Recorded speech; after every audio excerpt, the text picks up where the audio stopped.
নমস্কার সকলকে। ফলহারিণী অমাবস্যা সম্পর্কে বিশেষ যে আলোচনা, সেই প্রসঙ্গে যে তথ্য আমাদের মাস পরিচ্ছেদ তিথি তত্ত্বমে উল্লেখ আছে, সেটি নিয়ে বিশেষ আলোচনা। বিশেষভাবে যেটি প্রধানত বলা হচ্ছে, জ্যৈষ্ঠে মাসি তথা মায়াং সফলং কালিকার্চনম সফলং ফল সমন্বিতম ফল দ্বারা পূজনম। অর্থাৎ জ্যৈষ্ঠ মাসে তথা মায়াং অর্থাৎ অমাবস্যা তিথিতে অভূতপূর্ব অখণ্ড ফল দ্বারা দেবীর পূজা করিতে হয়।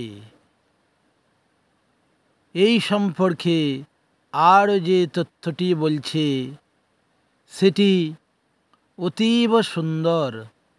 বলা হচ্ছে, জ্যৈষ্ঠে মাসি তমায়াং বৈ মধ্যরাত্রে মহেশ্বরী পূজয়েত কালিকাং দেবীং নানাদ্রব্যোপহারকৈঃ।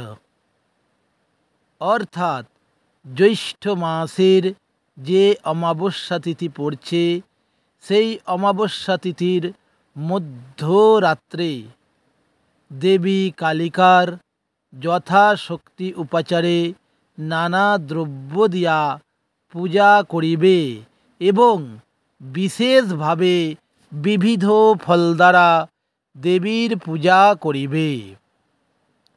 এই পূজা সম্পর্কে বলা হচ্ছে, পূজার যে সময় সেটি অর্ধরাত্রে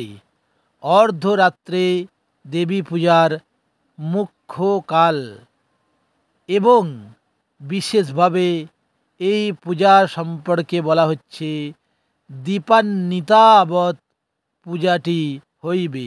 অর্থাৎ আমরা যে কার্তিক মাসের অমাবস্যায় যে কালী পূজা করে থাকি, দীপান্বিতা কালী পূজা, সেই পূজার ক্রম অনুসারেই এই ফলহারিণী কালিকা পূজা হইবে। এই প্রকরণেই আপনারা সকলে শ্রী শ্রী কালীমাতার পূজা করিবেন। আমাদের শাস্ত্রে আরও বলা হচ্ছে, কলৌ কালী নন্নো পন্থা কলৌ যুগে। অর্থাৎ কলিযুগে কালী ছাড়া গতি নাই। মায়ের চরণে প্রণাম এবং সকলকে পুনর্বার নমস্কার জানাই। জয় মা কালী।